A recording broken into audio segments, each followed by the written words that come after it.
Good morning, all. I am delighted to have you join us in our professional development session for today.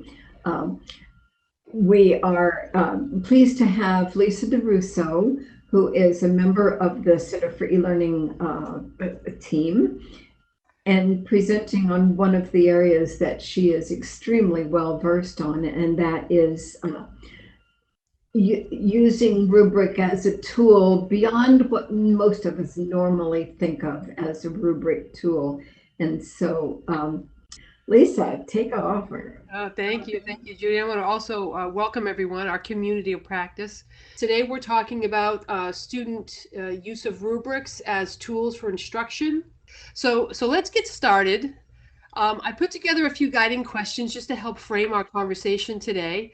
As you can see, we are going to be looking at how we can use rubrics in multiple ways to engage our students throughout the course. And this is really going to be focused on self-directed learning. And we're going to try to get into that a little bit. And I do have some samples for you to take away. So the idea here, folks, is at the end of our conversation today, you're going to have some tools that you literally can implement in your classroom as soon as you want. So our focus today is how do we use rubrics to help learners identify when they have learned content and mastered the skills right throughout the course. We're not just looking at the end, that summative view. We want to be able to help students monitor their own learning throughout the course. So how can we use rubrics to help students identify when they get it and when they don't, when they've not learned the content and mastered the skills throughout the course. Now, within these guiding questions, there are some sub-questions that I was thinking about as I was putting the presentation together. And the sub-questions really have a lot to do with that formative feedback and using rubrics in the online environment. That's a powerful tool to give them that feedback right throughout the course and teaching them how to self-monitor. And of course, these big ideas also connect with all the various resources that we have within our LMS for students within the university. And I didn't do a substantial research on this piece, but through my experience, and I'm sure your own as well, more and more I have students who they're aware of all of those learning resources that are available to them throughout the campus and in the online environment. But what they struggle with, in my experience, is when they need to get some of those resources. Because oftentimes, again, in my experience only, a lot of students don't even know that they don't know until it's too late. And that's the power behind using rubrics as tools for instruction and guidance. Before we get into that, I'd like to just turn over to our Slido for just a moment. And I'm going to attempt to do this here. Oh, you're on it, Lisa. Is that good? That work? Yes, ma'am. Thank you. Oh, thank you. So here's some feedback from you folks, some perceptions about using rubrics in the online classroom.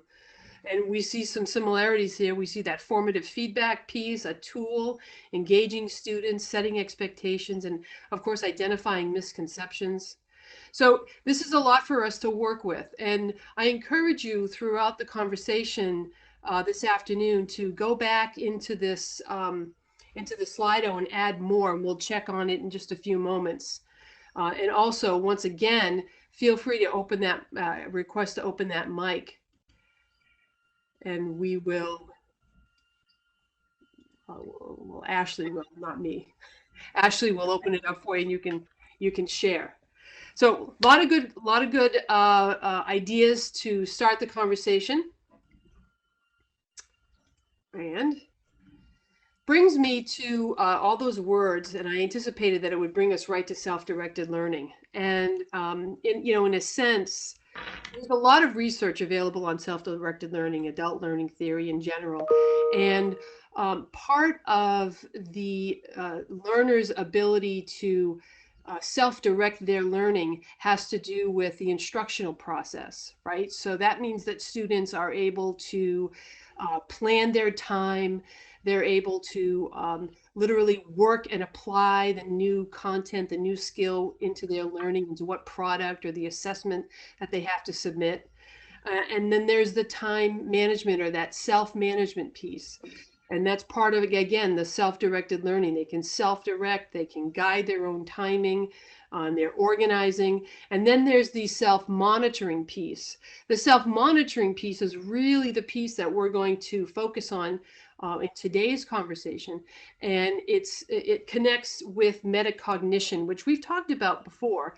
And we know that oftentimes students who tend to struggle really don't engage in this very valuable reflective activity.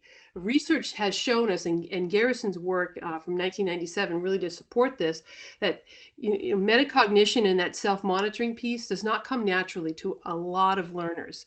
And so essentially, when we have students in our classroom, if they've never been exposed to journaling or any reflective activity or any self-monitoring activity, they struggle with it, and they don't take time to think about, do they know what they need to know at any given time throughout the course? That temperature, how am I doing right now in the course? Am I struggling with this? Do I need to reach out for support? Those things don't come naturally to us. When we use rubrics in the classroom throughout the course in various ways, we're actually helping students. We're putting it right in the forefront of the learning, and we're putting it right out there for them so that they can take the time to self-assess where they're at any given time. And so I often think of, in that sense, I often think of rubrics in the same way that I think of a map. So we have maps that we can use just to get around the university, right? We have maps that we can use to get around an amusement park or a mall or a town or a city, and throughout the state, and then across state lines, and across country even, for that matter, and it's endless, right? And so the various ways that we use a map can get us from point A to point B. And when I have a map and I'm using a map, or typically it's on my phone, right? When I'm using that map, I can guide or direct how I get to my final destination, okay? And I can see how long it's taking me based on the way I'm going. And I can identify whether or not I can take a scenic route, whether I should just get some help. Do I need to stop at the gas station to ask them, where to go or how to get there? So the map that I use in front of me can help me to essentially get wherever I need to get. I see rubrics in the same way throughout a course. A rubric can be used to help a student go through and submit an assignment.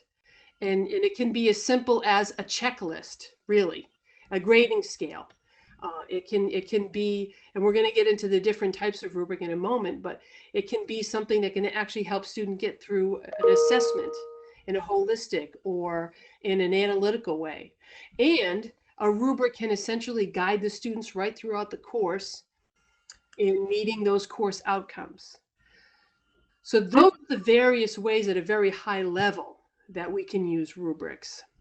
So I have a question for you, Lisa.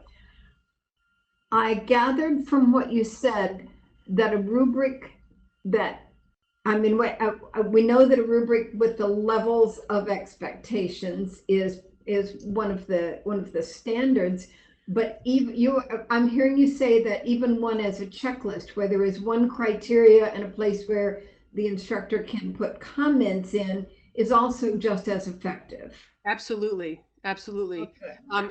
We've been, well, I'm sure all of us, right, have had conversations about the right way to create a rubric, or the right way to use a rubric, for that matter. And I don't want people to get hung up in that, and I'll talk about that in a moment as well. I think that the big idea behind a rubric is guiding the students to the successful completion of this product or this activity, and meeting these goals, these objectives. Okay. Sounds good. Yeah, and I have a couple of samples to share with folks in a moment to give people a visual on the different, how rubrics can look differently. And so thank you for asking that, Judy. I appreciate that. And so keeping the map in mind at that high level of using a map to get around, right? We can also dig in a little deeper when we're thinking about how to use rubrics for instruction. We can dig in a little deeper when we think about that formative piece as opposed to the summative piece. So specifically, if you have students who are working on one part of a larger assignment, let's say, and you really want to be able to give them pause so that they don't rush into it and they, sort of like a milestone piece. You can create a very simple rubric that allows a student to give feedback on how they think they're doing, and then you can then right away respond to the student, or you can literally check off I agree or I disagree and here's why. So it can be that simple. But I think the formative piece in terms of instruction is the most powerful way that we can use rubrics in the online classroom. The caution that I always present is that we want the rubric to match the assessment. So we want to be very strategic when we are designing or using a rubric. I have down here, you don't want to make decisions on the roll of the dice. Literally, you don't want to just keep using a rubric over and over again because it's the only one you have or it's the one you feel comfortable with. I encourage everyone to just try a few smaller type of rubrics to get an idea of the best way for your style of instructing and for your students learning wherever they are in their learning. And I'd like to open the mics up if I could, because this is a great time, I think, to see if anyone has a question or if anything resonated. Can we do that? Does anyone have any questions, or did anything resonate up until this point? One of the things that comes to my mind is, and this is something that we've talked about as we're thinking about this, is the idea that the students need to be able to think through that rubric and know it ahead of time and know what's coming and know what the expectation is. Mm-hmm. Yeah. And the I think this is why a lot of, in my experience working with faculty and K-12 teachers for that matter, it's I don't want to give the students too much information. I don't want to confuse the students. I don't, or on the other end of it, right, Judy, it takes a long time to use a rubric. Depending on the type of rubric that we're using, it can, some faculty have said to me, I don't have the time to use a rubric. And what I often say to folks is that when you use a rubric and when it's written in a specific way, and when it has intent, if we go back to that last slide, if with a purpose, it can save us a lot of time, because the rubric as an instructor can really help me to focus in on those pieces that I need to focus in on. And my comment to that about not having time is, in my mind, I don't have time not to use one, because it makes what I am doing much clearer and more specific. I can address specific issues at a glance without having to really take too much time to really go deep into it. I can see it at a glance. Exactly. And again, depending on the type of rubric that you use, can cut a lot of time off what you would have to do.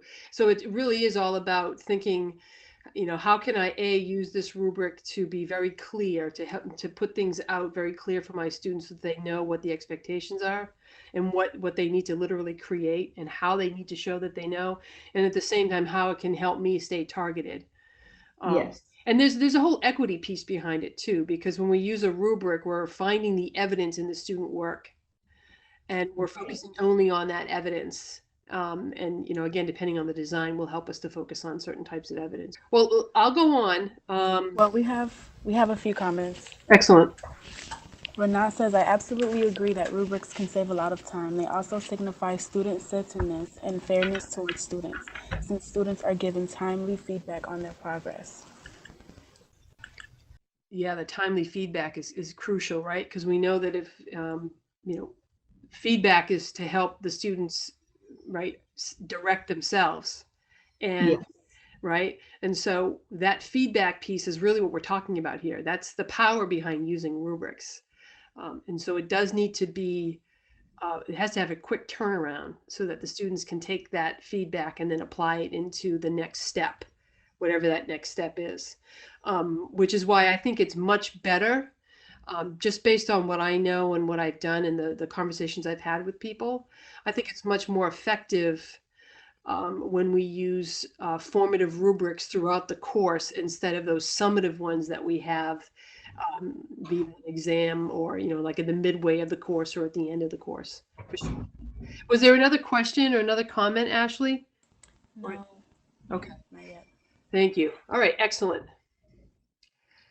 So I just want to quickly go over these. The next couple of slides are actually from an October session that we gave, but I think it's important for us, before I get into the samples, to just go over some of the key elements of rubrics. So we're looking at, in this session, we're looking at two basic types of rubrics, one being the holistic, which, as you can see, those are the larger, higher level, more enduring rubrics, and I'm going to show you an example of that in just a moment. And then the analytical ones, which really allow you to drill down into those very specific critical elements that a student needs to make sure that they address in whatever that assessment is.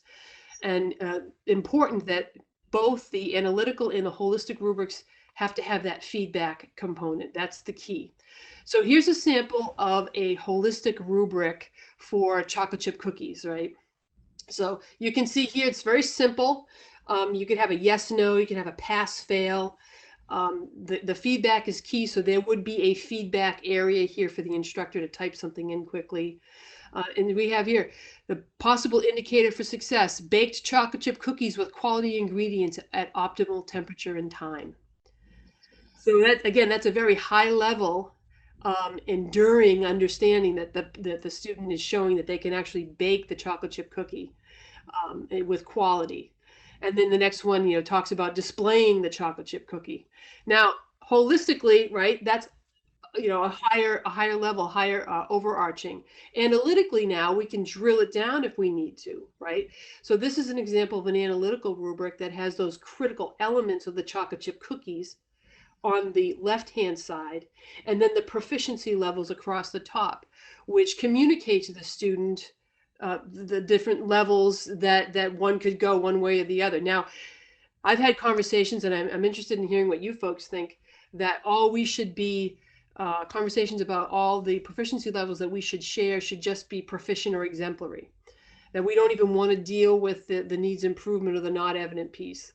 Let's just show the students what it looks like when you hit this critical element at proficient, and then you go above and beyond and you hit exemplary.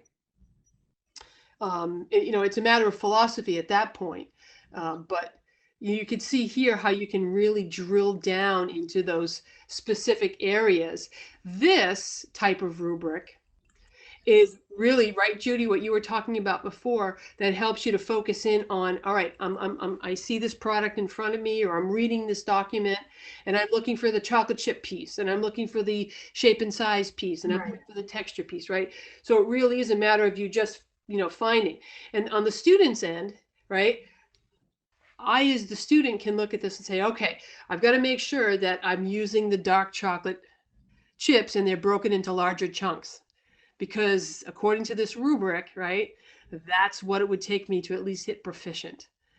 And so again, it's guiding me as I'm baking my cookie, even when I go to buy my ingredients, right? It's guiding me what to buy.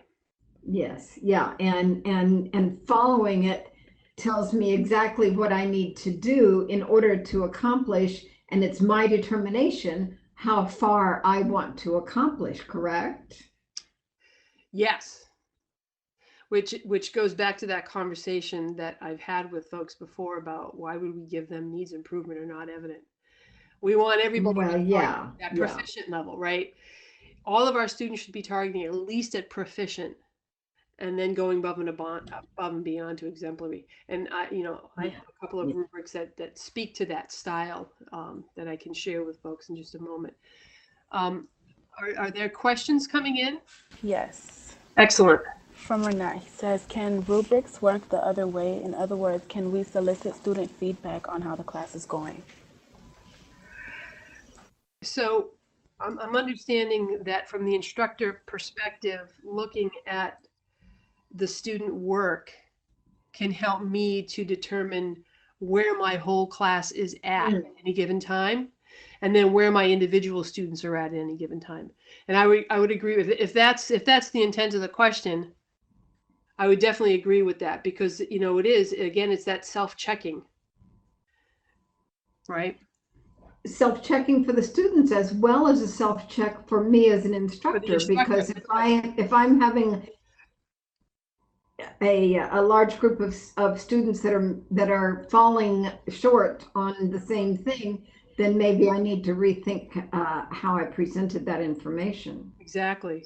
Yeah, and what you need to focus on. So, for example, if we're halfway through the course, Judy, and you're still baking cookies with white chocolate, you and about 5-10 other students are just focusing on that white chocolate.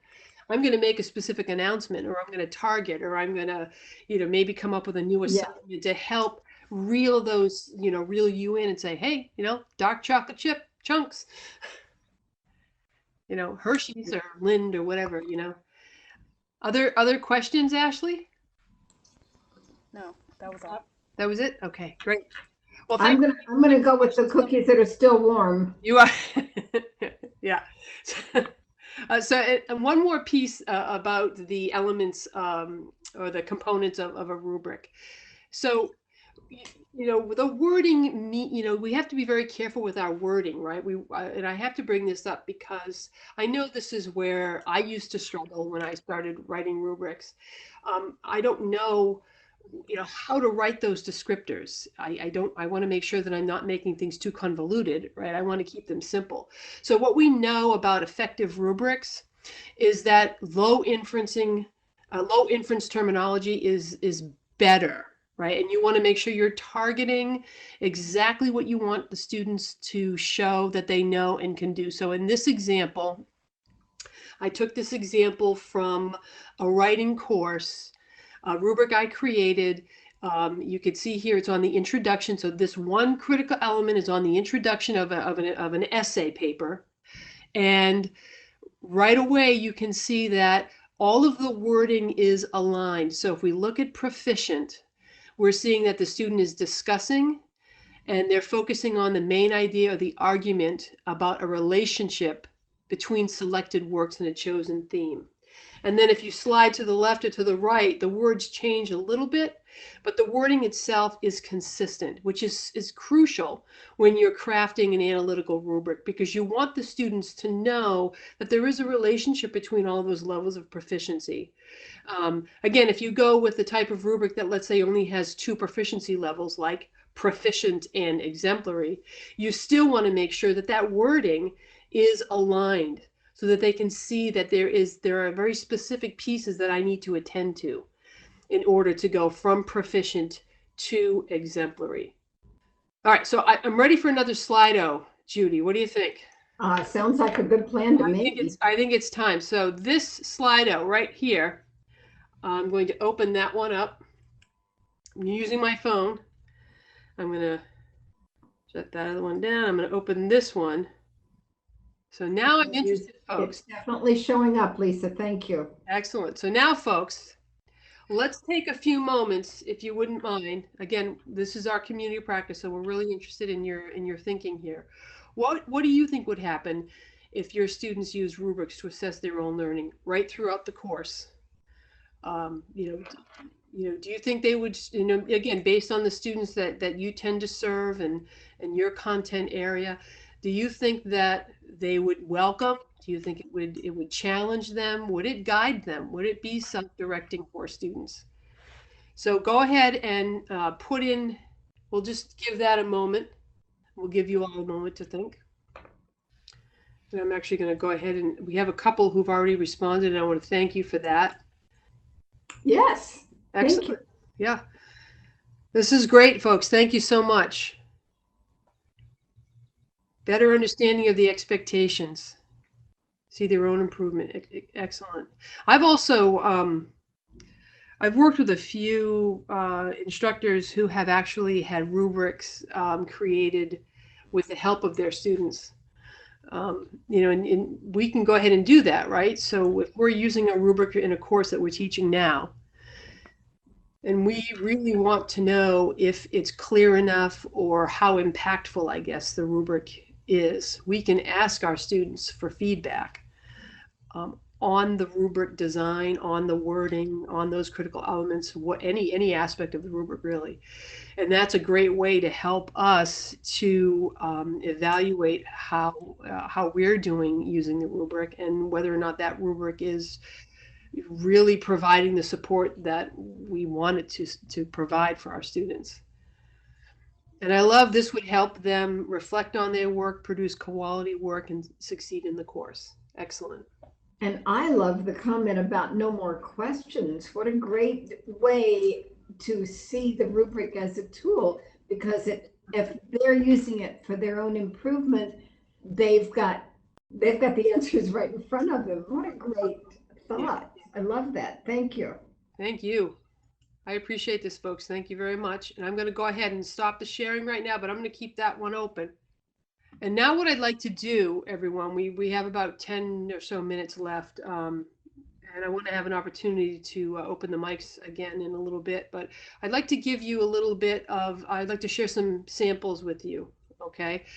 And before I do that, I want to just remind everyone about the map comparison that I made earlier on. Again, not unlike we would use a map to get around campus, or there's a map of Cape Cod, and then from Cape Cod to the campus. However we choose to use the rubric, whether it's in smaller doses with feedback or larger, more summative doses, again with feedback, they're all valuable, and they all can really help students stay focused and help them learn how to direct their own learning. And so Judy and I were actually talking earlier today about the different ways in a learning management system that we can make rubrics really have a leading role, let's say, in our class. And so I just put a few ideas up on the slide. Write in your syllabus, folks, right? Putting a statement about how you use rubrics in the course, it's super, super helpful.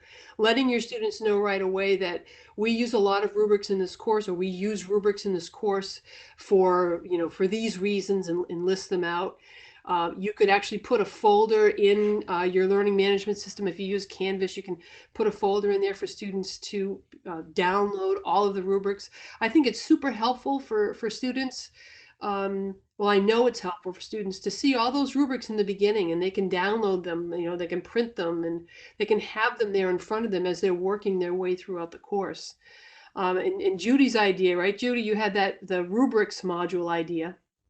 Yes, and I will acknowledge that I had not given that any thought until we've been having this conversation lately, that I typically include a resource module in all of my courses, as well as make the suggestion for anybody that I'm working with to see if they would like to have that. So one of those pages in that resource module could be, here's the rubrics used for this course. So after we talked about it, I've started doing it in my courses, and I haven't had any feedback on it yet because that's a relatively new thing. But I do like the idea of being able to see the rubrics right at the outset. What a great way of guiding and causing them to think about where they are headed and how they're going to get there using that map idea.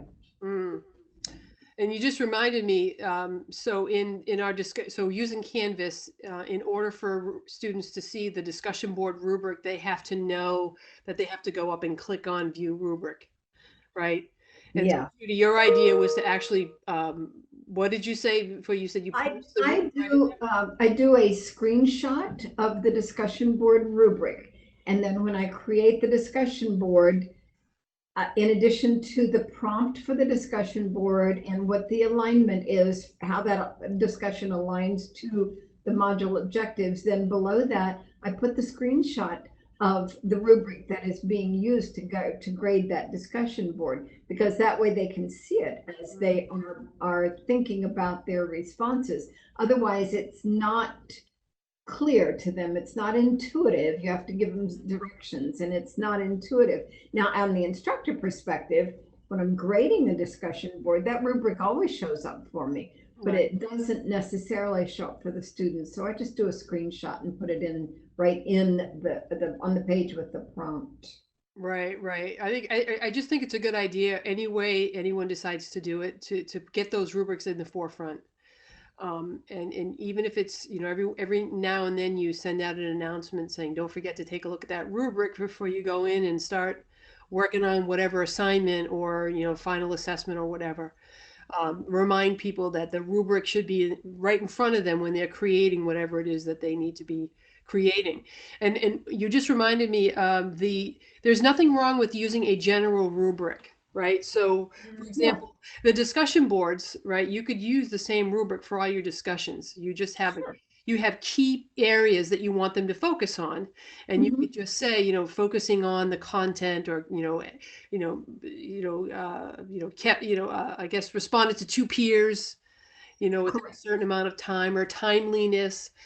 But general rubrics, you don't have to create. So if you have a lot of writing assignments throughout your course, you don't have to create a writing rubric for every single assignment unless they're vastly different, right? So the sample that I showed a few moments ago, this one right here, right? So this is a general rubric that I created for a course that was designed to be used throughout the entire course. They were writing several essays.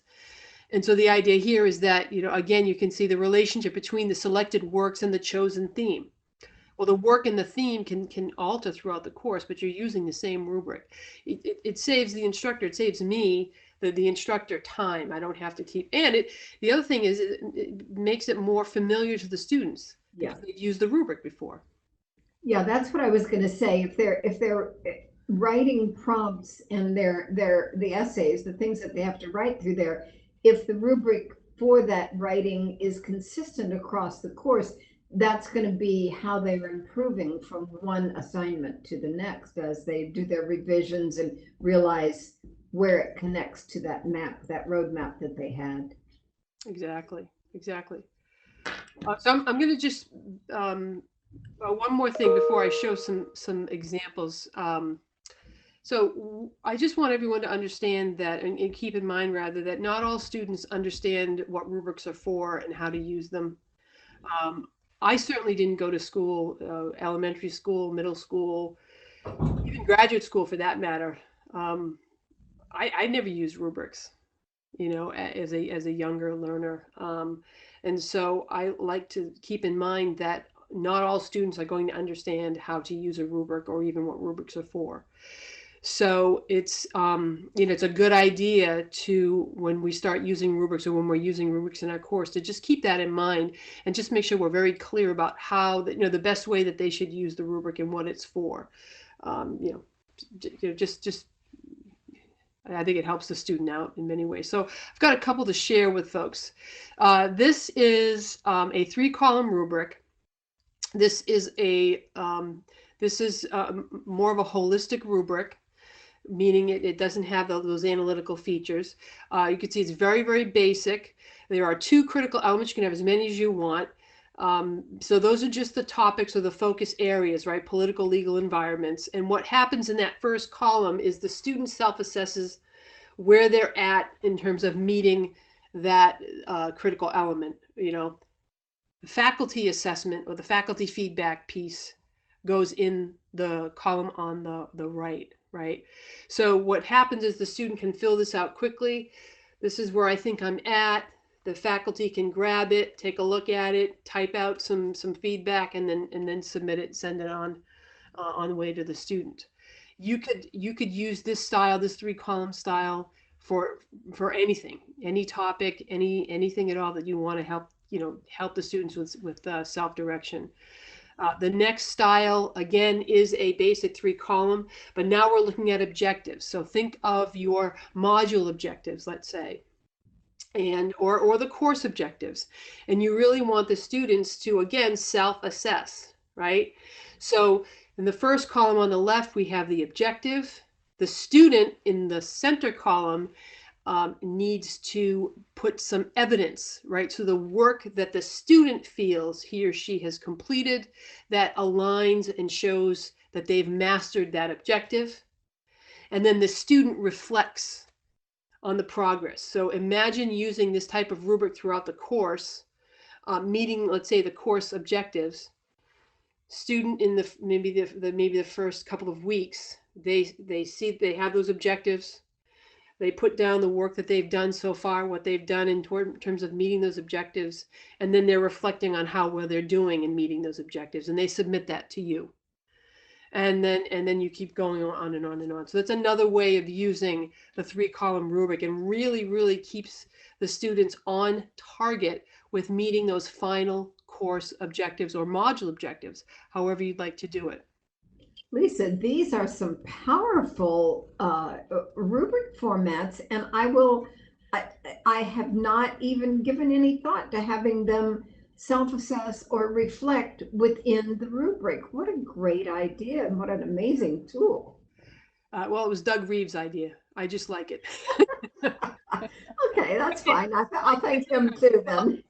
I actually used this when I was a classroom teacher. I did use this style, and I want to say, I use this with my adult learners and with my younger students, and really, to put them in the driver's seat is to really say to them, you've done some work. This is your goal.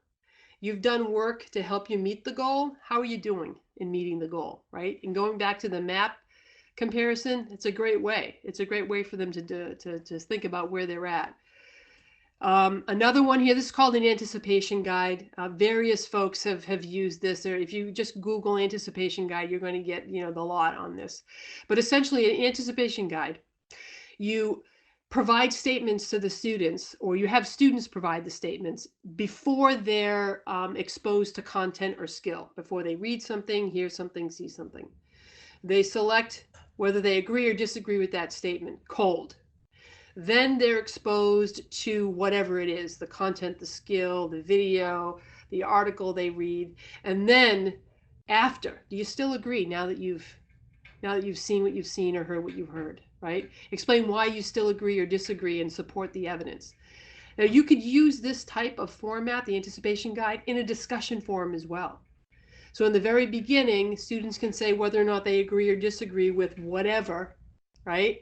And then as they go through that discussion, they can self-assess again and say, well, now that you've said that, or now that we're reading this or learning this, I don't know, I think I'm changing my mind and this is why. Right? So again, great way to to teach students how to self-direct as they're exposed to newer content and skill. And then lastly, this takes a bit of time, but I wanted to bring this up anyway. A former colleague of mine, Karen Hess, the student work analysis piece. This is super impactful, folks. If you can get this in your course somehow, I highly recommend it. So essentially what this does is you're getting students into smaller groups. Now this is all online. You can do it face-to-face. It can be done online as well, seamlessly. And you're giving them an actual piece of student work that you have permission to use from a former student. It's anonymous. You take the name out, take all the referencing out to the person. And you're giving, it can be the entire document if you want, but it can just be that smaller piece. So let's say if you're having students create a marketing brief and you want them to just focus on the target market, and the students are struggling with target market, right? So you just use that smaller piece of the entire marketing brief or the plan, and you just give the students the target market, and you give them that rubric with it. And you have them evaluate, using that rubric, evaluate that student piece together. And they have to point out, well, it's proficient because, and then they find the evidence in that sample and they say why it's proficient using that evidence. This is the powerful part. They actually make suggestions for improvement. I think the student would make this exemplary if they had added this piece, right? And they give the reasoning, the rationale, the citation, whatever it may be. And the students are working together. Now they could do this individually, But when you get them working together in small groups and discussion boards doing this together, it's very, very powerful. So I wanted to make sure I shared that. Are you folks all still there? You there? Yes. Yep. And what's amazing about this is that it also supports that collaborative effort that we work so hard to get our students into the perspective. And so we have a lot of faculty that like to do a peer review of other students' work in order to help both the other student and themselves. So this is a great tool. Yeah, I've been a part of it as a student and as a faculty and teacher. So yeah, it's good work, very good work. And I do want to point out that we have a lot of references and attributions from various sites. So I have put that here for folks as well, and everybody will get a copy of this afternoon. So you have all these wonderful samples. And I'm just wondering, does anyone have any final thoughts or comments? We're right at the top of the hour. Check back in your Slido and see if there's additional things that have appeared in there. Let's see. Oh, I'm sorry. It's a multi-step task for you. It is, fortunately. Let me see here. Yes, I'm going to share this one right here for folks. Right here. Go, Lisa. There we go. I like that. Yeah, and I really, again, folks, there are multiple ways of creating a rubric, and the biggest takeaway here is that we put a lot of thought behind why we want the rubric to be in this design. Right. So, I mean, I guess that's the biggest takeaway that I would like to repeat once again. Make sure that it's with intent when you're using that rubric. But the sky's the limit.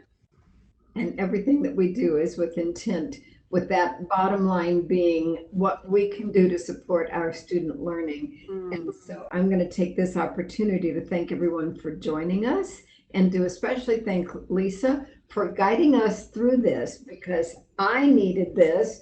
And I'm hoping that others got some stuff out of it as well. But you've certainly opened my eyes to a couple of things.